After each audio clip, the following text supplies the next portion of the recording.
Bonjour à tous, bienvenue dans ce flash de 13h. Nous démarrons avec l'éducation. Crise encore latente dans l'école sénégalaise. L'UNAPES en appelle à un esprit de dépassement du grand cadre pour éviter d'autres perturbations. L'Union nationale de l'association des parents d'élèves et étudiants du Sénégal s'est prononcée après la menace brandie par les syndicalistes de l'enseignant. Voici Thierno Ndao qui porte ici leurs paroles. Ce que nous déplorons, c'est que la manière cavalière avec laquelle les autorités en charge de l'éducation ont fait ce réaménagement. Parce que nous sommes des partenaires, que les syndicats, surtout le grand cadre et le QSEMS, les associer à la réflexion. Les parents d'élèves, il fallait également les associer pour prendre leur avis, parce qu'il y a peut-être des réalités d'une région à une autre. Il y a des zones où l'hivernage s'annonce déjà. Il faudra voir les centres d'examen qui doivent abriter ces examens-là. Il faut que ça soit des centres d'examen accessibles, parce que surtout dans la zone sud, où dès le mois de mai-juin, ça commence à pleuvoir, prendre toutes les dispositions afin que les examens puissent se dérouler dans de bonnes conditions. Et puis je rappelle que l'Union nationale des parents d'élèves dénonce également son non-implication dans le réaménagement des examens. Et puis Seydi Gassama qui accuse l'État d'être le principal responsable des grèves des enseignants et lui demande par ailleurs de restituer les ponctions.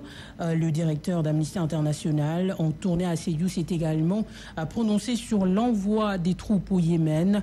Voici ses explications. Nous lui ont demandé à l'État de restituer cette ponction salariale. Parce qu'encore une fois, le seul et unique responsable des grèves et des débrayages, c'est lui, l'État du Sénégal. Ce ne sont pas les enseignants.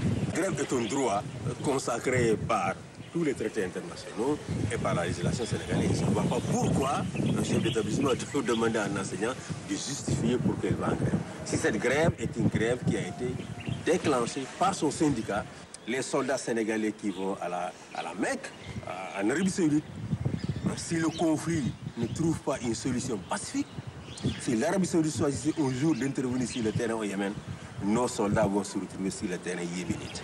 En toute illégalité. En toute illégalité. Parce que cette intervention n'a aucun fondement.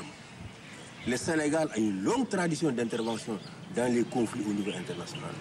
Mais ces interventions ont souvent été faites sous la bannière des Nations Unies ou des organisations régionales et sous-régionales comme la CEDEAO. Seydi Gassama s'est également prononcé sur la situation des jeunes au Sénégal. Par ailleurs, Seydi Gassama invite l'État à trouver de l'emploi pour les jeunes afin de lutter efficacement contre l'immigration clandestine. Voilà, si l'élément est en place, Seydi Gassama, que je vous propose de suivre avec cette correspondance d'Ibrahim Diallo. Des présidents de gouvernement scolaires et d'autres partenaires sociaux de l'école sur la résolution des violences, Seydi Gassama, le directeur exécutif d'Amnesty International au Sénégal, a sommé l'État de prendre à bras le corps le déficit d'enseignants à l'origine des nombreuses violences dans les écoles. Sinon pas la violence, mais parfois c'est la seule réponse vraiment pour se faire entendre. Parce qu'il y a malheureusement un déficit structurel de professeurs de mathématiques et de matières scientifiques dans ce pays, et il faudrait que l'État prenne en charge cette question à bras le corps. En amont de cette formation, une projection de films sur l'immigration clandestine est servie aux jeunes de la commune de Sédhiou, une manière de les amener à prendre conscience des dangers qu'ils encourent. À cette occasion, Seydi Gassama a invité l'État à trouver à ces jeunes des créneaux porteurs pour les occuper. La cause profonde de cette immigration clandestine qui est la pauvreté et le manque d'opportunités pour les jeunes. Dans le film que nous avons visionné hier, la plupart des personnes qui avaient pris le bateau n'étaient pas des jeunes analphabètes, des ambulants. Certains étaient des gens qui avaient eu des diplômes d'enseignement supérieur. Donc, tant que l'État n'apporte pas une réponse adéquate au chômage des jeunes, tant que l'État n'apporte pas une réponse adéquate à la situation des jeunes en milieu rural, les gens vont partir. Cette session de formation qui s'est tenue à la mairie de Sédhiou a permis aux différents acteurs de l'école de Sédhiou d'aplanir leurs différentes positions pour un milieu scolaire apaisé.